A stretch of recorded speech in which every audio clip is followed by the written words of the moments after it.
one of the main functions of a security guard. This post is the most important post when it comes to company client safety and protection. Access control measures focus on regulating the movement of people, vehicles, and packages at the entrance or exit locations in or on a facility. There are soft security and hard security measures depending on the threat potential assessment of the facility. Simple or soft access controls are implemented at public facilities like malls, shopping centers, and sports arenas. Complex or hard access control would be seen at government facilities, power plants including nuclear, and other critical areas of infrastructures. The measures along with the security officer will assist in deterrence, denial, and delaying access to all unauthorized individuals. Companies may have ID badges or card readers at the entrances and access locations.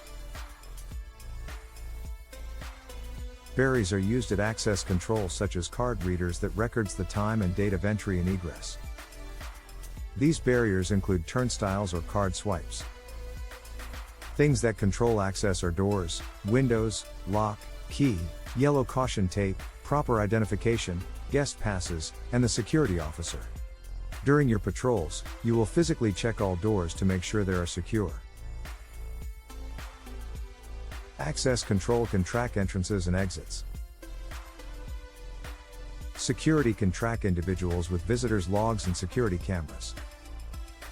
Security can prevent unauthorized individuals through the use of gates, electronic locks, and biometrics. A biometric system verifies identity through fingerprints, hand scans, iris, or retina scans. Also, facial recognition software. From a security standpoint, facial recognition is the worst form of identification. Post orders will have procedures for employees who forgot/lost their identification. If post orders say, "No entry without ID," that means no entry without ID. Period. Call a supervisor if any problem. Trust but verify. Scatter your patrols. Don't be predictable.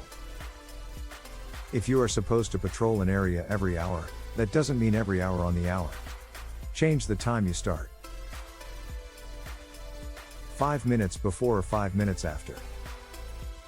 Change it up. Follow your post orders. Only authorized individuals will be allowed access to a facility or property. Check for open locks and doors and secure them, making a note in your activity report that you found an open door or lock. If you feel that someone may have entered without authority, follow your post orders for an unauthorized person on property. Facilities may have restricted areas. These areas are for authorized individuals. Companies may limit access to their floor in a larger building. In larger buildings over 100 feet, there should be re-entrance back into the building every 4th floor. They may have to follow check-in requirements or procedures. They may also restrict packages and postal items from entry. Some companies X-ray their incoming parcels. Security personnel must be trained to recognize and report suspicious packages and never touch or move them. Since 9/11, companies are implementing procedures for anthrax and other biological or chemical weapons with detection systems. Companies are assessing their threat potential and vulnerabilities against terrorist attacks. Considerations to take into account for potential threat elements. Government agency buildings. Courthouses. What is the type of business? Sensitive information. Nuclear power plants and the presence of a large number of hazardous materials could be a target for terrorists. Assess the potential for a mass casualty event.